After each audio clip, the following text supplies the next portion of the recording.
Then he began to teach them that the Son of Man must undergo great suffering and be rejected by the elders, the chief priests, and the scribes, and be killed, and after 3 days rise again.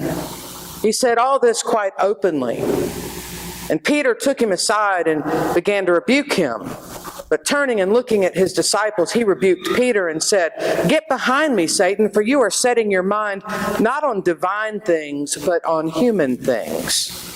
He called the crowd with his disciples, and he said to them, "If anyone wants to become my followers, let them deny themselves and take up their cross and follow me. For those who want to save their life will lose it. And those who lose their life for my sake and for the sake of the gospel will save it. For what will it profit them to gain the whole world and forfeit their life? Indeed, what can they give in return for their life? Those who are ashamed of me and of my words in this adulterous and sinful generation, of them the Son of Man will also be ashamed when he comes in the glory of his Father with the holy angels." This is the word of the Lord. Thanks be to God. If you would, please pray with me. Gracious and loving God, may the words of my mouth and the meditations of all of our hearts be acceptable to you this day, our rock and our Redeemer. Amen. So, as I was reading this passage and studying this scripture for this week, the words that kept jumping out at me were the two most contentious words in the whole passage. It's adulterous and sinful generation. Well, it's 3 words. Adulterous and sinful. I started thinking about how I wanted to present this. So the first thing I want to do is, if you are married or have ever been married, please stand up.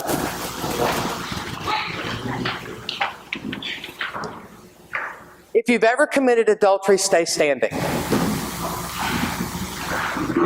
I wasn't serious. Sit down.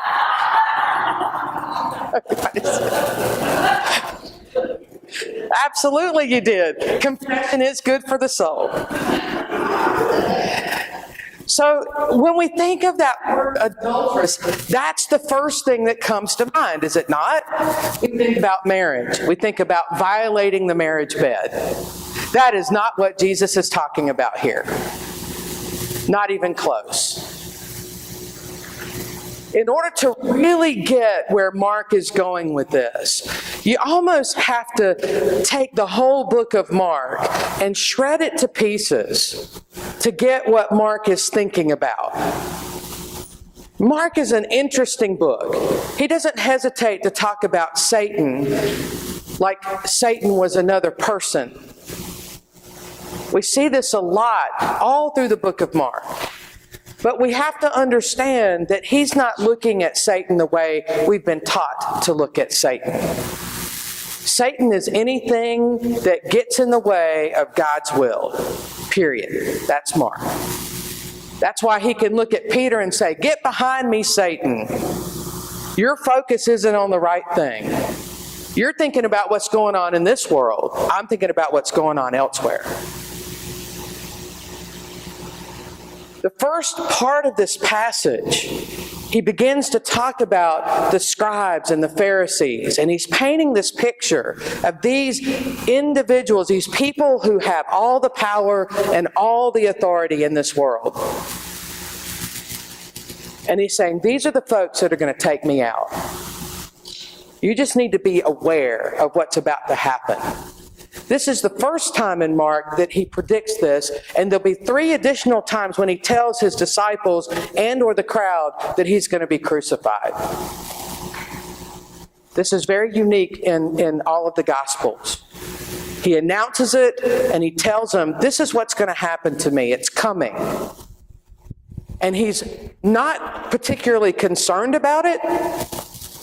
It's not a big deal to him. It's more like, I'm trying to prepare you. Pay attention. And then he goes into this interesting section here about if you lose your life, you'll gain it. Well, I don't know about you, but I'm not particularly interested in lining up to lose my life. That's not on my to-do list today. I don't want to do that. Nobody is interested, I think, in standing in the queue before a cross and saying, "Me next." But I don't think that's what Jesus is talking about either. So how do we figure out where Jesus is really trying to take these disciples? I think it's also important to note this. In the book of Mark, and only in the book of Mark, are the disciples portrayed as absolute idiots. I am not kidding you, seriously. Every time you turn around, Jesus is questioning, like, how can you not know this? Are you that stupid? Does this just not make sense to you? Repeatedly in the book of Mark, only in the book of Mark. And so it doesn't surprise me when he talks to them in the way that he's talking to them in this particular passage. And so by the time we get down to the end of this, and I love this, I want to read this again to you. Those who are ashamed of me and my words in this adulterous and sinful generation, of them the Son of Man will also be ashamed when he comes in the glory of his Father with the holy angels. Were the disciples ashamed of Jesus? No. They're the only ones that hung out with him. They weren't ashamed of him. Were the tax collectors that Jesus ate with ashamed of him? Absolutely not. How about the prostitutes that he ate with? No, not at all. How about any of the other oppressed and viled individuals that Jesus associated with? Nope, not at all. So, who is he talking about in this adulterous and sinful generation? Not the people that we would normally associate with those terms. In fact, Jesus is pretty clear of who he assigns these terms to. They are the Sadducees and the Pharisees and the scribes of his day, the people with all of the power and with all of the authority to make changes, to be leaders in that community in a way that the people needed them to be, but in ways that they were not.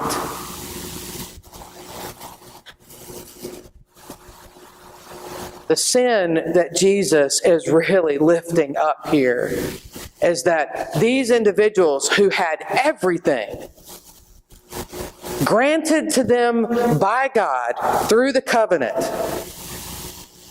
you, the sons of Levi, you will be the priest forever. You don't even have to work for it. You just have to suit up and show up. You have to be born into this tribe, and there you go. You are part of this elite group. All you have to do is care for the widows, care for the orphans, take care of the resident alien among you, etc., etc. And what did they do? Instead, they lined their own pockets. They filled them completely full. They became the intermediaries between the Roman Empire and the Jewish people. And they decided what would happen in these provinces. They dictated law to the people. There's one point in Matthew, and I love this. He says, do what they tell you to do, talking about the scribes and the Pharisees, but don't do as they do. They knew the law, and they preached the law, but they didn't live the law. Instead, they were cheating people out of their land. They were cheating people out of their last hard-earned penny. They were cheating people, period. And the story that we have of Jesus coming into the church and turning over the money tables, it wasn't because they were conducting business in the church. They were conducting underhanded business in the church. This whole sacrificial system of I've sinned and I need to atone for that sin, and so here's a dove, here's a lamb. I'm bringing you a gift according to the covenant that God established with Abraham. This is what I'm going to do. And they turned it into something where they could make a profit. It was fabulous. They set up the tables, they had doves, they had lambs, they had oxen, they had anything and everything you could think of. And yes, you can buy it all for a wonderful low, low price of a high price. They were making money hand over fist. Adulterous and sinful generation. They didn't care. They didn't care about the people. They didn't care about what was happening with the people. They were lining their pockets. Adulterous and sinful generation. And Jesus gathers his disciples together and he says, you know what?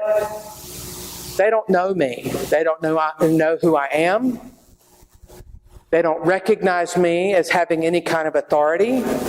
They don't get that I am who I say I am. In this particular passage, he even calls himself the Son of Man. He doesn't always do that in the scriptural text. He doesn't always identify his role. But in this particular passage, he does. And he's very clear with the disciples, this is who I am, this is who I came to be. And they've completely turned their back on me. They've denied who I am. They don't believe I'm the Messiah. They don't believe I'm the one who's come, as the prophets foretold. They don't have a clue. And because they're so busy trying to make their lives significantly better than everybody else around them, they're going to lose their life. And it's not going to be pretty.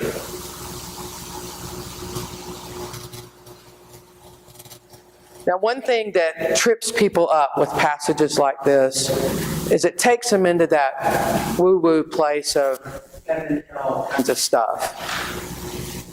That's not where Jesus is taking this. He's talking about real, practical, everyday, this is who I am, this is how you should live kind of stuff. He's not talking about end times. He's not talking about beginning times. He's talking about right here, right now times. What he's saying to his disciples is, if you really want to know who I am, if you really want to understand what this message is all about, start being a servant. Start picking up your cross and following me. Take on the mantle of servanthood. Be willing to die for what you believe in. Go that extra mile.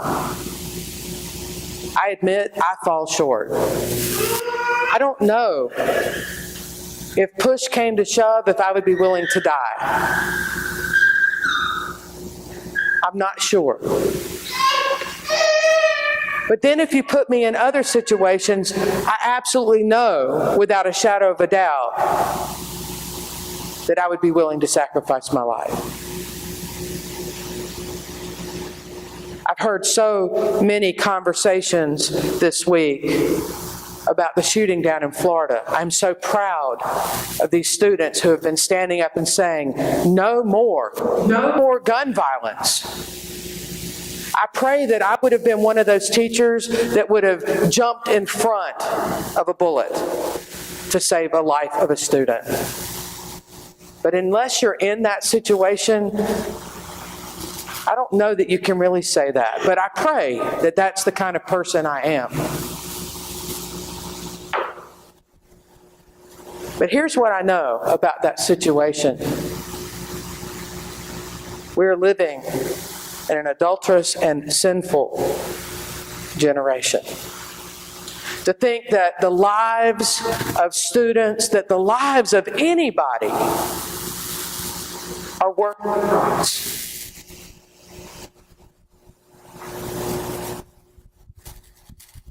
I think that price is too high. I don't think that we've really thought this through. I don't think we really understand when Jesus says, if you're willing to lose your life, you'll gain it. I don't think he meant when someone walks into a school to shoot up a school. I don't think that's what he intended. That's not where I would take this passage. And yet we saw people who were willing to sacrifice in order to save the life of a child. That's what Jesus was talking about.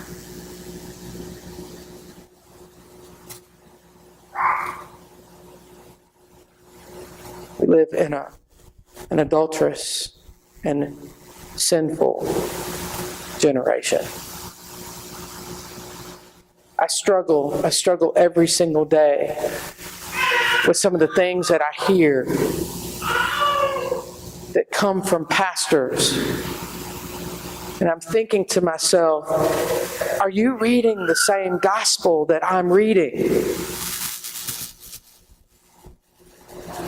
Do you understand what Jesus was trying to do in that age and in our age? Do you get it? And I don't think they do. I really don't think they get it.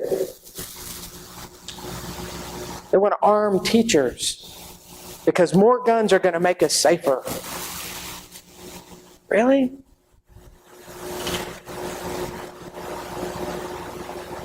And I love the politician who said, well, we just need to put laws on the books that nobody with a mental illness can own a gun.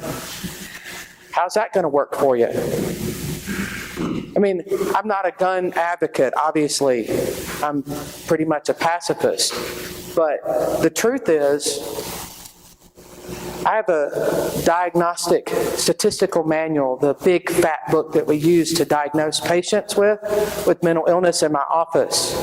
And there's a lot more in there than schizophrenia or schizoaffective disorder, the two that I can think of that maybe cause violence. Maybe.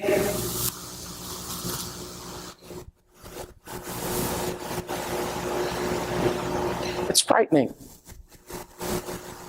It's frightening where people go when we have tragedies like this. And I'm thinking about this, and I'm thinking about how this passage just slaps me in the face. It really does, y'all. I can't help but look at this and go, wow, how timely could this be? If any wants to become my followers, let them deny themselves.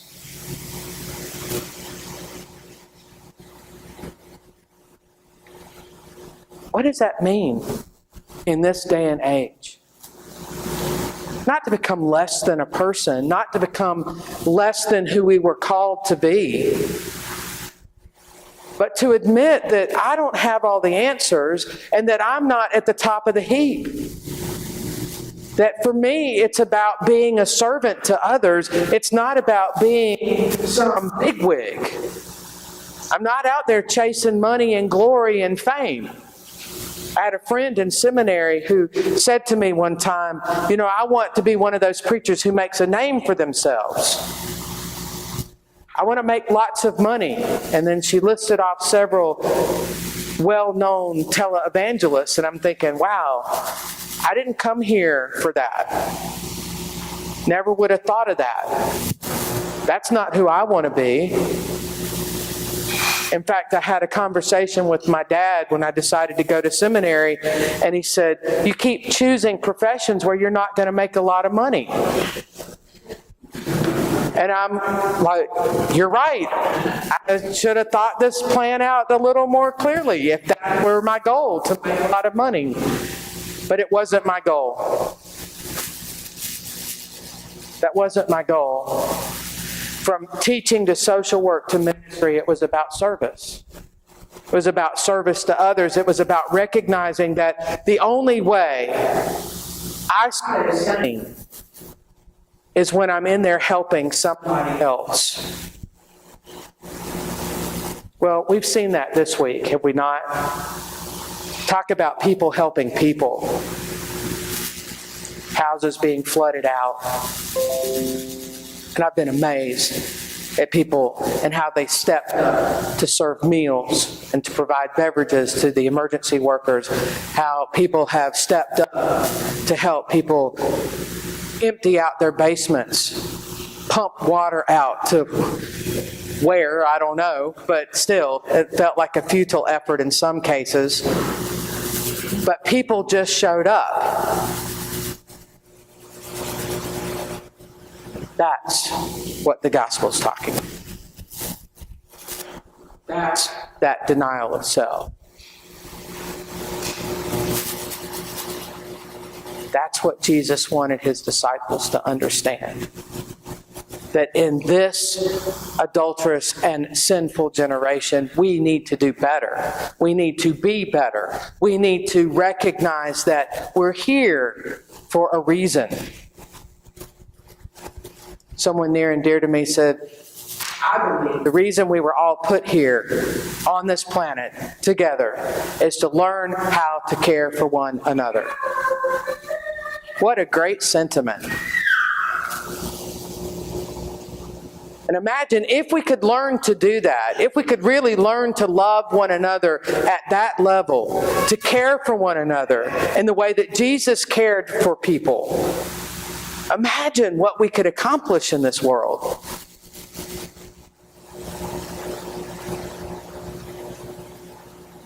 People would stop hurting each other.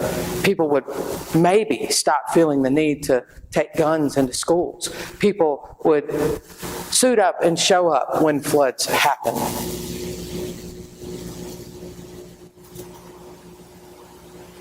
People would think about others before they thought about their own safety. They would be willing to lose their life.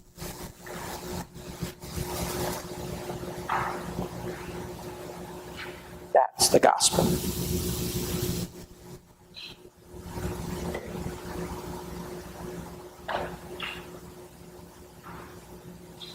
So as the writer says,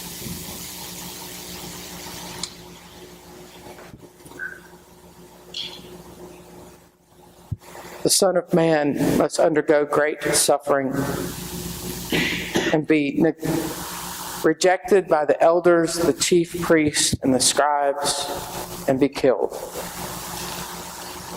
And after 3 days, rise again.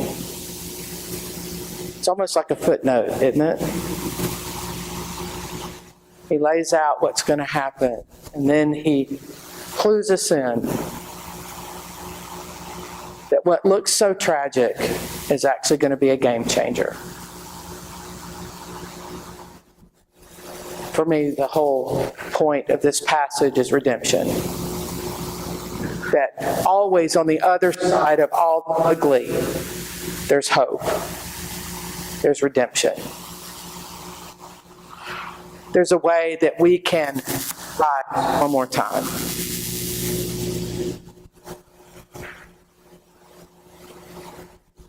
And it's there for the taking. May it be so. Amen.